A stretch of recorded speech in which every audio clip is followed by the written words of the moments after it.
Hi friends, welcome back to my channel. நான் தான் உங்கள் அஸ்வினி. இன்றைக்கி என்ன பார்க்க போகிறேன்னா, இன்றைக்கி வந்துட்டு எங்கள் வீட்டில் இருக்க செடியெல்லாம் வந்து பார்த்திங்கன்னா சரியாகவே பூக்கிறது இல்லை. ஆல்ரெடி வந்து நான் வந்து மீல் மேக்கர் வச்சு ஓரளவுக்கு இப்போ கொஞ்சம் பரவாயில்லாமல் இருக்குது. அதனால் இந்த செடிக்கெல்லாம் கொஞ்சம் உரம் வைக்கலாம் அப்படின்னு சொல்லிட்டு நான் வந்து இன்றைக்கி வைக்க போகிறேன். அதை தான் வந்து நீங்கள் இந்த வீடியோவில் பார்க்க போகிறீங்க. நான் என்னெல்லாம் உரம் வைக்கிறேன் அப்படின்னு சொல்லிவிட்டு நான் உங்களுக்கு வந்து காமிக்கிறேன். வீடியோக்குள்ளே போகிறதுக்கு முன்னாடி நீங்கள் இன்னும் நம்ம சேனலை சப்ஸ்கிரைப் பண்ணாமல் பார்த்துட்ருக்கீங்கன்னா சப்ஸ்கிரைப் பண்ணிவிட்டு பெல் ஐக்கானையும் கிளிக் பண்ணிக்கோங்க. இது என்ன அப்படின்னு பார்த்தோன்னா, மாட்டு சாணம் தான் இது. இது வந்து ஒரு இடத்துல சொல்லி வச்சு நாங்கள் வாங்கிட்டு வந்திருக்கோம். மாட்டோட சாணத்தை வந்து நீங்கள் தொட்டியில் வைக்க போகிறீங்க, உங்கள் செடிக்கு வந்து நீங்கள் வைக்க போகிறீங்க அப்படின்னா அது பார்த்தீங்கன்னா நல்லா காஞ்சு இருக்கணும். ஈரமாக இருக்கும் போது நீங்கள் வச்சிங்கன்னா அதுலேருந்து நிறைய புழு பூச்சி இதெல்லாம் வரும். அது உங்களுக்கு ரொம்பவே வந்துட்டு தேவையில்லாத தொல்லையை தான் கொடுக்கும். அதனால் வந்து நல்லா காஞ்சு போயிருக்கிற மாட்டு சாணியாக வந்து எடுத்துக்கோங்க. அதை வந்துட்டு நம்ம அப்படியே போட முடியாதுல்ல, அதனால் அதை வந்து கொஞ்சம் கொஞ்சமாக உடச்சி சின்ன சின்ன பீஸாக ஆக்கிக்கணும். சூவி வந்து மேலே எங்கள் கூட இருக்கிறா. சூவியை தான் இப்போ நீங்கள் பார்த்துட்ருக்கீங்க. மாட்டு சாணத்தை வச்சிங்கன்னா நல்லா வந்து பூ பூக்கும். அதனால் வந்து நம்ம இது வந்து ஒரு 6 மாதத்துக்கு ஒரு தடவை வைக்கலாம். நம்ம வந்து வீட்டில் தொட்டியில் செடி வளர்க்குறோம் அப்படின்னா கண்டிப்பாக வந்துட்டு இது மாதிரிலாம் நம்ம ஏதாவது உரம் அப்பப்போ வச்சுட்டே இருந்தால் தான் செடி வந்து பட்டு போகாமல் நல்லா வந்து பூத்துட்ருக்கோம். இல்லைன்னு பார்த்தீங்கன்னா சீக்கிரமாக வந்து செடி பட்டு போயிடும். இது என்னென்னு பார்த்தீங்கன்னா, இது வந்துட்டு செம்மண்ணும் கூடவே வந்துட்டு உரமும் தான் வைக்க போகிறோம் இன்றைக்கி. ஏன்னு பார்த்தீங்கன்னா, தொட்டியில் நம்ம தண்ணி விடும்போது அந்த மண்ணெல்லாம் கரைஞ்சு கீழே போயிடுது. அதனால் மண் வந்து கொஞ்சம் கம்மி ஆகிடுச்சு. அதனால் இன்றைக்கி கொஞ்சம் மண்ணும் வந்து போடலாம் அப்படின்னு சொல்லிட்டு மண்ணும் வச்சுருக்கோம், கூடவே வந்துட்டு இந்த உரமும் வச்சுருக்கோம். இது என்ன உரம் அப்படின்னு சொல்லிட்டு நான் கீழே டிஸ்கிரிப்ஷனில் உங்களுக்கு வந்து டீட்டெயிலாக கொடுக்குறேன். சூவிக்கு பார்த்திங்கன்னா மண் வந்து ரொம்ப ரொம்ப பிடிக்கும். மழை பெஞ்ச டைம்லலாம் ரோட்டில் அழைச்சிட்டு போனோன்னா லைட்டாக வந்து மண் சாப்பிட்டுட்டு வந்துடுவா. அவளுக்கு வந்து இப்போ இன்றைக்கி செம்மண்ணை பார்த்தோன்னையும் கொஞ்சம் டெம்ப்ட் ஆகிடுச்சு போல். அது எப்படியாவது சாப்பிட்றணுன்னு தான் ரொம்ப ட்ரை பண்ணிகிட்ருக்கா. பத்தாததுக்கு மாட்டு சாணி வேறு. மாட்டு சாணி ஸ்மெல்லுக்கு வேற சூவி எங்கேயுமே நகர மாட்டேன்னு அங்கேயே உட்காந்துட்டு இருந்தா. சூவிக்காகவே நான் வந்து கொஞ்ச நாளாக மாட்டு சாணம்லாம் எடுத்துகிட்டு வந்து வைக்காமல் இருந்தேன் செடியில். ஏன்னு பார்த்தீங்கன்னா லைட்டாக போய் நோண்டி நோண்டி எதையாவது எடுத்து லைட்டாக சாப்பிட்டுட்டு வந்துடுவா. அதனாலே வந்துட்டு கொஞ்ச நாள் வைக்காமல் இருந்தேன். இப்போ வந்துட்டு எல்லாத்தையும் எங்கள் அம்மா வந்து நல்லா பொடியாக வந்து இடித்து எடுத்துட்டாங்க. இப்போ நம்ம இது எல்லாத்துலேயும் கொஞ்சம் கொஞ்சம் செடியில் வைக்க போகிறோம். அது எப்படி வைக்கிறேன் அப்படின்னு சொல்லிட்டு நான் உங்களுக்கு காமிக்கிறேன். இப்போ நம்ம வந்துட்டு உரம் வைக்க போகிறோம் அப்படின்னா இது மாதிரி ஒரு குச்சி வச்சு நல்லா வந்து எல்லாத்தையும் கிளறி விட்டுக்கோங்க, மேலே இருக்க மண் எல்லாத்தையும். ஏன்னு பார்த்தீங்கன்னா நம்ம டெய்லி தண்ணி ஊற்றி அது ஒரு மாதிரி ஹார்டாகிட்ருக்கும். இந்த தொட்டியில் பார்த்தீங்கன்னா ஃபுல்லாக வந்துட்டு சிகப்பு பொன்னாங்கண்ணி இருந்தது. அது எல்லாத்தையும் நாங்கள் எடுத்துகிட்டு இப்போ இதில் வேறு விதை போட போகிறோம். அதனால் சிகப்பு பொன்னாங்கண்ணியோட வேறு கீறு எல்லாத்தையும் நான் பிடுங்கி எடுத்துட்டேன். நல்லா வந்து கிளறிட்டு கொத்திட்டு அதுக்கப்புறமா தான் நம்ம வந்துட்டு உரம் வைக்கணும். இப்போ வந்து ஃபஸ்ட்டு எங்கள் அம்மா வந்து சாண உரம் தான் வைக்கிறாங்க. அதுக்கப்புறம் பார்த்திங்கன்னா மேலே கொஞ்சம் நம்ம வந்து அப்படியே செம்மண் கலந்து நம்ம வந்து வைக்க வேண்டியதுதான். அது கூடவே வந்துட்டு அங்கங்கே கொஞ்சம் கொஞ்சமாக குழி மாதிரி பண்ணிவிட்டு அதில் வந்து நான் வச்சுருக்கேன் பார்த்திங்களா இன்னொரு உரம். அது வந்து செத்தை இருக்குல்ல, நம்மளோட காய்கறி வேஸ்ட்டு இலைத்தலை இதெல்லாம் வச்சு ஒரு உரம் இருக்குது. அதை தான் வந்து நான் இப்போ அதில் போட போகிறேன். இது என்ன செடி அப்படின்னு பார்த்தோன்னா, இது வந்து பாவக்காய் செடி தான். சின்னதாக வந்து வந்திருக்குது. அதை டிஸ்டர்ப் பண்ணாமல் அப்படியே வந்துட்டு லைட்டாக கொத்தி விட்டுட்டு உள்ளே கலரி நம்ம வச்சிட வேண்டியதான். வச்சுட்டு நம்ம வந்து தண்ணி தெளித்து விட்டுறணும். இன்றைக்கி வந்து ரொம்ப தண்ணி ஊற்ற வேணாம், மறுநாள் வந்து நம்ம தண்ணி ஊற்றிக்கலாம். இன்றைக்கி வந்து சும்மா கொஞ்சமாக வந்து தண்ணி ஊற்றினா போதும். ஆல்ரெடி நான் சொன்ன மாதிரி இது மாதிரி நல்லா கலரிட்டு அதுக்கப்புறமா நீங்கள் வந்து விதை போடுற தொட்டியாக இருந்தால் நீங்கள் உரம்லாம் வச்சுட்டு மேலால் வந்து விதை போட்டுட்டு தண்ணி தெளித்து விட்டுருங்க.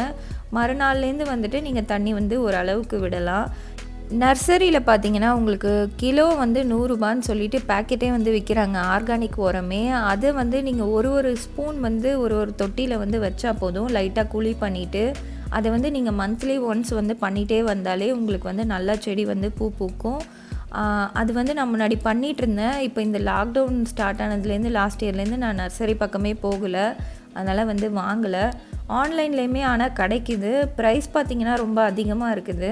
நம்ம வந்து பக்கத்தில் இருக்க நர்சரியிலே வந்து வாங்கிக்கலாம். அங்கேயே வந்து ரீசனபிளாக இருக்கும் ப்ரைஸு. இந்த தொட்டி எல்லாமே புது தொட்டி. இது எல்லாத்துலேயுமே வந்துட்டு நாங்கள் இப்போ வந்து விதை போடுறதுக்காக அது எல்லாமே வந்து ரெடி பண்ணியிருக்கோம்.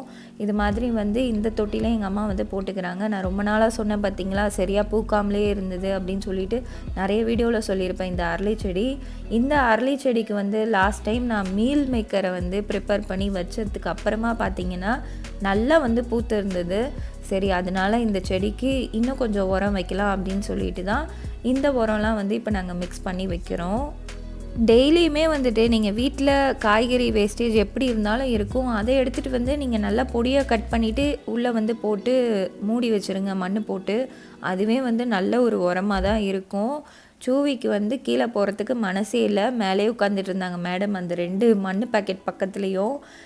இந்த செடி பாருங்கள், லாஸ்ட் டைம் நான் மீல் மேக்கர் வச்சு 1 மந்த் கிட்டே ஆக போகுது, அதாவது 25 டேஸ் இருக்கும்னு நினைக்கிறேன்.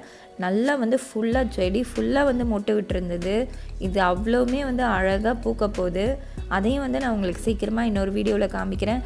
நீங்கள் அந்த மீல் மேக்கர் வீடியோ வந்து பார்க்கலன்னா கீழே டிஸ்கிரிப்ஷனில் கொடுக்குறேன், செக் பண்ணி பாருங்கள். கடலை செடியும் வந்து நல்லா வளர்ந்துட்டே இருக்குது. இந்த செடியில் வந்து கீழே பார்த்தீங்கன்னா கடலை செடி இருக்குது, நான் உங்களுக்கு காமிக்கிறேன். அதுவும் வந்து நல்லா வளர்ந்துட்டே இருக்குது. அது இன்னும் கொஞ்சம் பெருசாகணுமா, அதுக்கப்புறம் தான் எடுக்க முடியும். இது வந்துட்டு அன்னாசி பழம் தான். இது பார்த்திங்கன்னா இது பட்டு போயிடும் அப்படின்னு நினச்சேன் நான். ஆனால் இதுவுமே வந்து வளருது. ஆனால் இது வந்து ரொம்ப லேட் ஆகுமா வளர்கிறதுக்கு. இது எப்போ வந்து வளர்ந்து எப்போ பெருசாக போகுதுன்னு எனக்கு தெரியல. ஆனால் கண்டிப்பாக நான் வந்து இதை உங்கள் கூட ஷேர் பண்ணுவேன். வெயிட் பண்ணி தான் பார்க்கணுன்னு நினைக்கிறேன். நெக்ஸ்ட்டு வந்துட்டு ஒரு தொட்டியில் வந்து எப்படி நம்ம வந்து மண் போட்டு செடி வைக்கணும் அப்படின்றது தான் நான் இப்போ உங்களுக்கு காமிக்க போகிறேன். இந்த தொட்டி பார்த்திங்கன்னா காலி பண்ணியிருக்கேன். கீழே வந்து ஹோல்ஸ் இருக்கும் பார்த்திங்களா, அதில் வந்துட்டு இது மாதிரி கல் வந்து வச்சுடுங்க. அந்த ஹோல்ஸுக்கு நேராக வந்து கல்லை வச்சுடுங்க. எப்படி இருந்தாலும் அந்த கேப்பில் வந்து தண்ணி வெளியில் போயிடும். நம்ம வந்து அந்த கல் வைக்காமல் மண்ணை போட்டு அப்படியே வச்சோன்னா மண் ஃபுல்லாக வந்து நீங்கள் தண்ணி ஊற்ற ஊற்ற கரைஞ்சி கீழே போயிட்டே இருக்கும். அதனால் வந்துட்டு இந்த ஸ்டெப்பை வந்து ஃபாலோ பண்ணுங்கள். இது மாதிரி பண்ணிங்கன்னா மண் வந்து நீங்கள் அப்பப்போ ரீப்ளேஸ் பண்ணணுன்னு தேவையில்லை. நீங்கள் வந்து 1 வருஷத்துக்கு ஒரு தடவை இல்லை 1.5 வருஷத்துக்கு ஒரு தடவை மண் போட்டால் போதும். இப்போ நான் வந்து புதுசாக வந்திருக்க மண் எல்லாத்தையும் மிக்ஸ் பண்ணி உரம் கிரம் எல்லாத்தையும் போட்டு மிக்ஸ் பண்ணி இதில் வைக்க போகிறேன். ஏன்னா நான் வந்து இதில் வந்து விதை போட போகிறேன். இது வரைக்கும் நீங்கள் வந்து செடி வச்சதே இல்லை, புதுசாக வைக்கிறீங்க தொட்டி வாங்கி அப்படின்னா கண்டிப்பாக வந்துட்டு கீழே இது மாதிரி அந்த ஹோல்ஸில் வந்து கல் வச்சுட்டு அதுக்கப்புறம் நீங்கள் வந்து மண் போடுங்க. மண் பார்த்திங்கன்னா நம்ம வந்து நல்லா மண்ணை வந்து லூஸ் பண்ணி உள்ளே வந்து போடணும். போட்டு எப்போவுமே டம்ப் பண்ணக்கூடாது. டம்ப் பண்ணோன்னா வேர் வந்து உள்ளே சரியாக படர முடியாமல் செடி வந்து பட்டு போயிடும். நீங்கள் கால்வாசி வந்து இது மாதிரி மண் போட்டுக்கோங்க ஃபஸ்ட்டு. அதுக்கப்புறம் இதில் வந்துட்டு நீங்கள் வந்து தேங்காய் நார் இருக்குது பார்த்திங்களா, அது வந்து போட்டு ஃபில் பண்ணிக்கலாம். இது மாதிரி லேயர் லேயராக போட்டோன்னா நமக்கு வந்து தண்ணி வந்து நல்லா தாங்கும். தேங்காய் நார் போட்டோன்னா இன்றைக்கி நான் வந்து தேங்காய் நார் வந்து போடலை. உங்களுக்கு வந்துட்டு நான் சொல்கிறேன், எப்போவுமே வந்து அடிப்பகுதியில் வந்து நீங்கள் வந்து இது மாதிரி மண் வந்து போட்டுட்டு மேலே வந்து நடுப்பகுதியில் தேங்காய் நார், அதுக்கு மேலே நீங்கள் ஆற்று மண் இதெல்லாம் மிக்ஸ் பண்ணி போட்டிங்கன்னா செடி வந்து ரொம்ப நல்லாவே வளரும். இப்போ வந்து இந்த உரத்தை தான் நான் மிக்ஸ் பண்ணிக்கிறேன். இன்றைக்கி ஆற்று மண் ஆல்ரெடி நான் வச்சுருக்க அந்த தொட்டியில் இருந்தது பார்த்திங்களா, அந்த மண்ணிலே வந்து மிக்ஸ் ஆகிருக்கு. இந்த மண் வந்துட்டு கிட்டத்தட்ட ஒரு 1 இயர்க்குள்ள மண்ணாக தான் இருக்கும் என்கிட்ட. அதனால் வந்து நான் இப்போ புது மண்ணும் அதில் ஆட் பண்ணி புது செம்மண்ணையும் கலந்து மிக்ஸ் பண்ணி போடுறேன். காய்கறி செடியெல்லாம் வைக்கிறீங்க அப்படின்னா கண்டிப்பாக வந்துட்டு நீங்கள் தேங்காய் நார் வாங்கி போட்டு அதுக்கப்புறமா நீங்கள் அதில் வந்து செடி வைங்க. அப்போ தான் வந்து நல்லா ஈரப்பதத்தோடு இருக்கும். உங்களுக்கு வந்து அதிக தண்ணி எடுக்காது. ரொம்ப வந்து நல்லா சீக்கிரமாக வந்து காயெல்லாம் வந்து வளரும்.